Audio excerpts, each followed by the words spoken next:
अस्सलाम वालेकुम नाजरीन, मैं हूं आपका मेज़बान परवेज़ इकबाल। हमेशा की तरह मैं आपके लिए लेके आया हूं कुछ नया।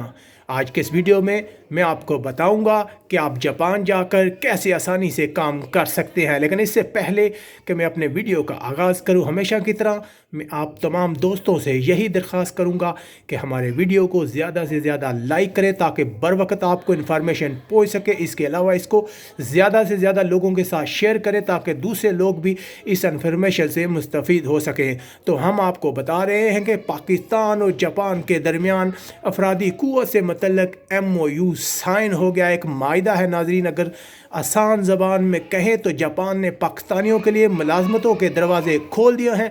ऐसे तमाम अफराद जो जापान जाकर काम करना चाहते हैं उनके लिए एक अच्छा मौका है। जापान को पाकिस्तान की हुनरमंद अफरादी क़ुव्वत से बहुत सी तवक्कुआत वाबस्ता हैं। उन्हें उम्मीद है कि पाकिस्तान से आने वाले लोग जापान की तरक्की में अहम किरदार अदा करेंगे। ये तकरीब इस्लामाबाद में मुनक्कद हुई जिसमें पाकिस्तानी वज़ीर ख़ारजा के सेक्रेटरी और जापान के सफ़ीर के दरमियान ये माहिदा हुआ। इस मौके पर वज़ीर आज़म के मशीर जुल्फ़ी बगारी भी मौजूद थे, जिन्होंने इस मौके पर बताया कि तकरीबन 14 सेक्टर में काम के लिए जापानियों को पाकिस्तानियों की ज़रूरत है। यानी कि वो चाहते हैं कि पाकिस्तानी उनके 14 सेक्टर में आकर काम करें, जापान की तरक्की में हाथ बटाएं। एक बहुत बड़ी खबर है। इसके अलावा जापान जो है पाकिस्तान के दूर दराज इलाकों में ऐसी अकेडमीज कायम करेगा जहाँ पे आपको जापानी ज़बान सिखाई जाएगी, क्योंकि अगर किसी भी मुल्क में आप जाकर काम करना चाहते हैं तो ज़बान बहुत इंपॉर्टेंट है। अक्सर लोग समझते हैं कि उन्हें इंग्लिश आती है तो काम चल जाएगा। नहीं, जैसे जापान और मुख्तलिफ ममालिक जहाँ पे इंग्लिश तो बोली जाती है लेकिन ओवरऑल उस मुल्क की ज़बान सीखना ज़रूरी है।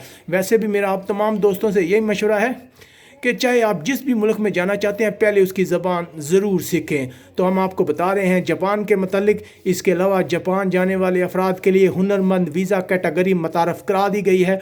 उसमें बताया गया कि वीज़े की कैटेगरी है, वीज़ा हासिल करने के लिए जो बुनियादी शर्त है, जो बड़ी शर्त है वो यही है कि आपको जो है जापान की ज़बान आनी चाहिए। अगर आपको जापान की ज़बान आएगी तो तभी वो आपको वीज़ा देंगे। इसके अलावा जिन शोबों में वहाँ काम काज के लिए अफराद की ज़रूरत है, अगर उन पर नज़र डालें तो उनमें एक आता है तमीरात हो गई, नर्सिंग केयर है, ज़राअत, लाइट इंजीनियरिंग और इसके अलावा जो है मुख्तलिफ शोबे हैं। जापान ने कहा है कि उसे 2025 तक तकरीबन 5 लाख अफराद चाहिए जो बैरून मुल्क से जाके जापान में काम करें। इसके अलावा जापान का कहना है कि वो 2030 तक मज़ीद अफराद को लेगा।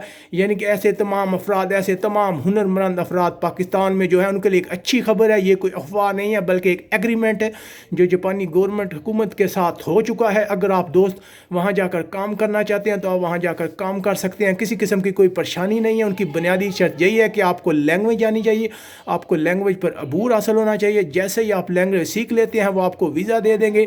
जापान जाने वाले ख्वाहिशमंद अफराद के लिए बहुत बड़ा मौका है। देखा गया है कि जापान जाना बहुत मुश्किल था, लेकिन अब जापान की तरफ से ये कहना कि पाकिस्तानियों के लिए मुलाजमों के दरवाजे खोल रहा है। ये पाकिस्तान और जापान के दरमियान तलकात का एक नया दौर है। जी हाँ नाजरीन, उम्मीद है आपको हमारा ये वीडियो पसंद आया होगा। इसे तमाम लोगों के साथ ज़रूर शेयर करें, लाइक करें ताकि दूसरे लोग भी इससे मुफीद हो सकें। यहाँ से बार्सिलोना से अपने मेज़बान परवेज़ इकबाल को इजाज़त दीजिएगा। अपने इर्द गिर्द के लोगों का ख्याल रखिएगा। अल्लाह हाफिज़।